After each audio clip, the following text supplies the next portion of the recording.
Dagdag pasakit sa mga mamimili ang mataas na presyo ng bilihin sa palengke. Sa isang pamilihan sa Quezon City, nananatiling mataas ang presyo ng isda at baboy. Kahit nga ang presyo ng bigas tumaas din. Mula Enero, wala nang tigil ang pagtaas ng presyo ng baboy ayon sa mga nagtitinda sa Kamuning Market sa Quezon City. Ang kasim, pige at pork chop, 210 pesos kada kilo na mula sa 180 pesos kada kilo noong Enero. Ang liempo at lomo naman na dating 200 hanggang 210 pesos kada kilo, 230 pesos kada kilo na ngayon. Sabi ng grupong Sinag, ang pagtaas ng presyo ng baboy ay posibleng dahil sa pagbaba ng bilang ng mga inahin ng backyard farming. Noong panahon ng last year, in 2016, pumaksak ang presyo ng live weight price below their net price. No? So ang nangyari, yung mga backyard racer, nagbawas ng kanilang inahin. Ang presyo naman ng isda, hindi pa bumababa mula Semana Santa. 400 pesos na ang kada kilo ng talakitok, 200 ang bilong-bilong, 160 pesos ang tambakol at 240 pesos ang hasa-hasang.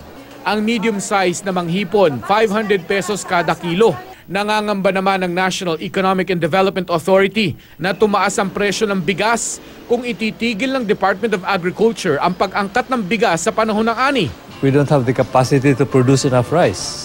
We are not really a rice-producing country. Inflation will spike. How can a temporary deferment of importation cause inflation? Paano? Sabi pa ni Agriculture Secretary Emmanuel Piñol, maliit ang kikitain ng mga magsasaka kapag sumobra ang supply ng bigas. Nag-aalala naman ang Foundation for Economic Freedom. Peligroso yan sapagkat baka magkamali sila. And then, o kaya ma-delay. Lalo na, government yan, may bureaucratic pressure. Panukala ng grupo, tanggalin ang monopolyo ng National Food Authority at hayaan ng private sector na mag-import.